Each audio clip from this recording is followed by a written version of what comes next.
लोकनाटक भितर सर्वोत्कृष्ट भाव में परिगणित गंजामर पारंपरिक दंड नाच चैत्र मासरू मेरु संक्रांति बा संक्रांति पर्यंत दंड नाच पर्व अनुष्ठित हुए।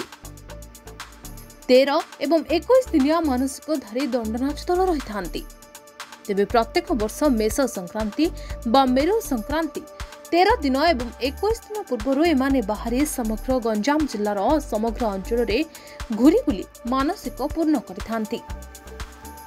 लोकनाटर वरिष्ठ एही परंपरा कहीं केउ आदिम जुगरु प्रचलित थिबा बेले धीरे धीरे एथिरे जुगोपयोगी पई राति रे महादेव और महाशक्ति महाकाली को आराधना करी दंडुआ माने काली चित्रपट महादेवों प्रतीक नागमूर्ति साहानाई घंट शंख काहाली झांझ घुंगुर घागुड़ी दासकाठी रामताली घुचुकी खंजुणी आदि पारंपरिक वाद्यर ताले ताले दंड नाटक कामना मंदिर आरंभ होई विभिन्न अंचल परिक्रमा करिथांती।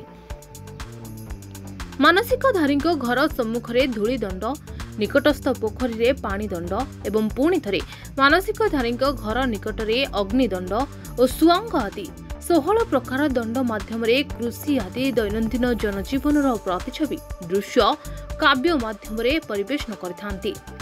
लिया पणा और मुग सिझा एमानक खाद्य।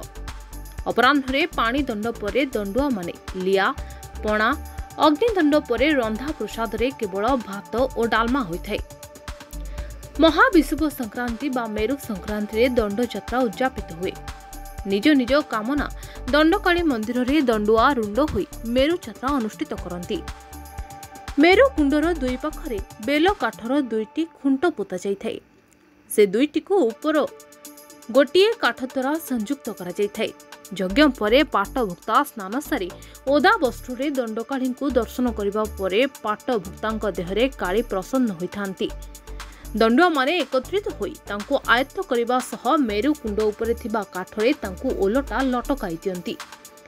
झुणा धुआं धासरे झुलुथुबा अवस्था पाट भक्तांक नाकरू 3 टोपा रक्त झरी पड़े। एहा परे से अचेत होई झुली रहंती। तुरंत तांको सेठारो बाहर करे निकटस्थ पोखरी को निया जाय। तांको चेता फेरिबा परे दंड नाटर परिसमाप्ति बा उद्यापन घोषणा होइथाय।